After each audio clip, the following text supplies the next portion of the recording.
Action. The one, the only. In the life with Steve Stanulis. In the life with Steve Stanulis. In the life with Steve Stanulis. In the life with Steve Stanulis. Welcome back to In the Life with Steve Stanulis. I'm Steve Stanulis. We are back. It's 2013.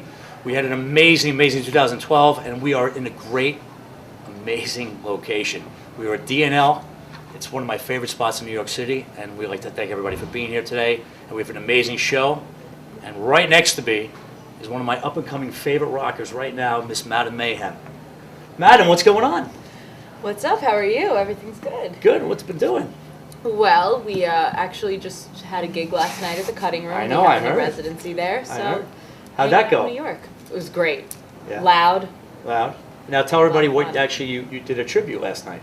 Yes. Last night was actually would have been Kurt Cobain's birthday, so we did a special song and a little tribute to him because he was one of my idols growing up.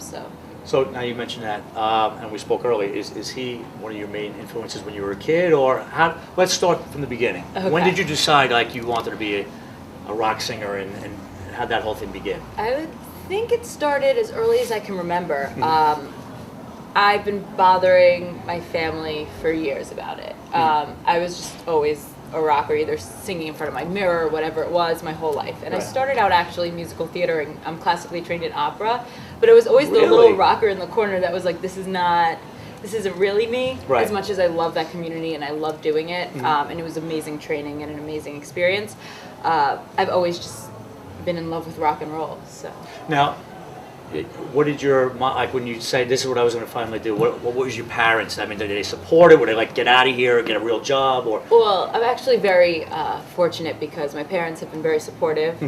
Their one rule was go to school, Right. finish school, do whatever the fuck you want. Right. So, did It's a it. good thing we're on Sirius Radio. because Yes. you just, Sorry. You just Sometimes do, you just do an F-bomb already. It slips No, sometimes. I'm kidding. That's what happens when you're in a studio with a bunch of No, I musicians. got and you. It just kind of spits out. Gotcha. But yeah, so it's basically that. And Now, what was the first record you got, or the first CD? I don't want to date myself, but what was the first record you got? It was like, wow. well, all I remember really from my childhood, what it really is my mom used to get sick of playing, the Sesame Street tapes and whatever that was, and she'd put on Nirvana, and she'd put on like anywhere from Nirvana to the Gin Blossoms to Better Than Ezra, and that was just the music. That was my baby music. Right.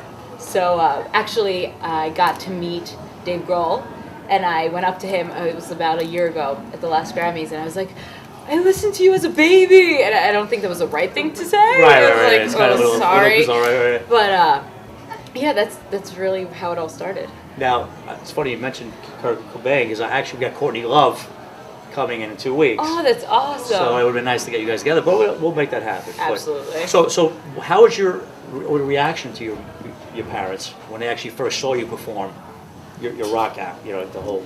I think anyone who really sees me perform the music that I'm doing now really sees that it is a fit.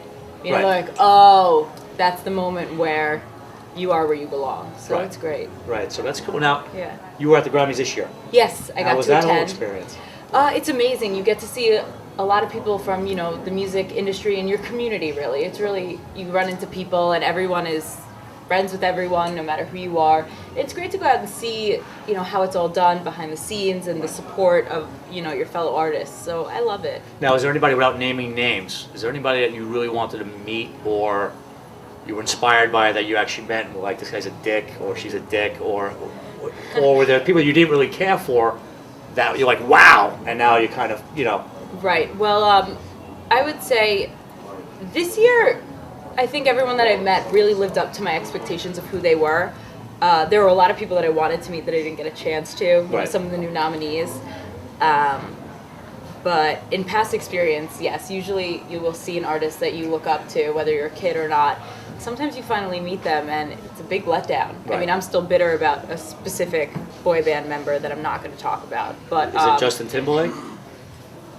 how did you know? No, yeah. So I mean, he's a very talented artist, but Justin?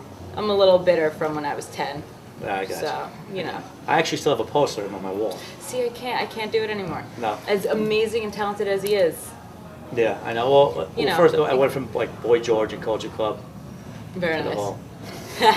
Okay, moving on from boy band. Yeah, moving on from right? that. So now, now you just got another CD, correct? Yes, Which White is Noise. White Noise. Tell us about White Noise. Well, I was fortunate enough to work with Mark Hudson as my producer. For those of you who don't know, he is the Grammy-winning producer and songwriter for Aerosmith, wrote Living on the Edge. He has won Grammys. He wrote and produced Aerosmith, Ozzy Osbourne, and I was fortunate enough to get his attention. And so we wrote and recorded this together, and we have some amazing guest artists on there too. You got Earl Slick. Earl Slick? Yeah. Wow. Earl Slick, you got Elliot Easton. Staten Island. Yes. I know Earl Slick, actually, yes.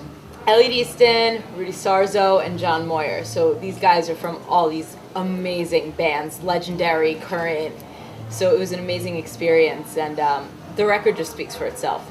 I've awesome. heard it. It really is. Thank you. Everybody must check it out. Well, It's on I think iTunes. I think we have about 70,000 people watching right now. Awesome. Buy the CD. iTunes, White Noise, Madame Mayhem. And now you have another gentleman right next to you. Yes, this is my drummer, Mickey Fox. Mickey Fox. Yeah. That's me. I'm sweating that outfit, Nick. Want like to change? that. I I know, was I going to try want to it. change you between segments, but I don't know if I can fit in the leather pants. We'll coordinate for next time. Yes. Yeah. Yes. But so how did you guys meet? Well, Mark Hudson called me because they needed to put a band together, because to have all these rock stars in the album is great. To have them be part of the actual band is a little far-fetched Right, because right. of everyone's busy schedule. Right. So I got a phone call and, hey Mickey, this is Mark Hudson. And I'm interested right away. Right. Because he wrote so many great songs I grew up loving and listening to. Sure. He said, I got this girl, Madame Mayhem. She's like Ozzy with tits. You'll He love her. says that. Ozzy with He tits. does say that. Why to did you say- everyone, no Why shame. wouldn't you have said that to me before I got on? I would have totally called you Ozzy with tits. So I'm thinking, Next time. I'm thinking a young girl who does rock and roll in 2013. I don't think so. I would have been had an Ozzy with tits. That's all you had to say. So I go I got my online. 2 sticks and started jamming. Oh, damn. I went online. I checked out the website. Right. I said, let me see. Well, she looks right, Right. so it can't be for real, right? Right. She's a girl doing rock and roll. And she's got tits. She looks great. They are there. The It's very music's true. gotta suck, right? Right. I hit play, I hear the tunes, and I said, I think we got business here to do. Mark Hudson's like the rock and roll stork who brought me the new Demon Baby who's gonna take over the world. That's me. I'm the new demon baby. Demon Baby and Ozzy with tits. Yeah, I like my nicknames a I, lot. I think that's one of my favorite things I've ever said on radio. Great. Now, Glad before you you guys go, Yes. just tell everybody out there, A, where you guys will be performing. Right. B, how we find you. On all the social media. So just Absolutely. Tell Well, them. we will be performing 2 times in March at the new Cutting Room. It's a gorgeous venue. It's 44 East 32nd Street on March 8th and March 22nd. So definitely go online and check it out. You can check me out at madamemayhem.com. Follow me on Twitter at mayhemofficial.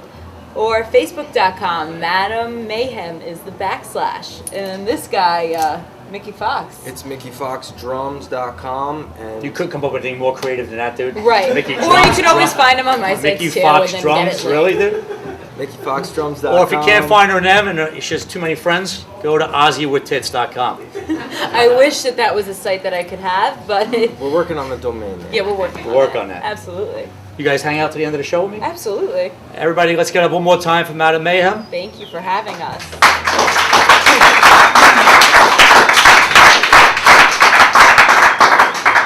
Good job. Thanks. Action. The one, the only. And your life with Steve Stanulis.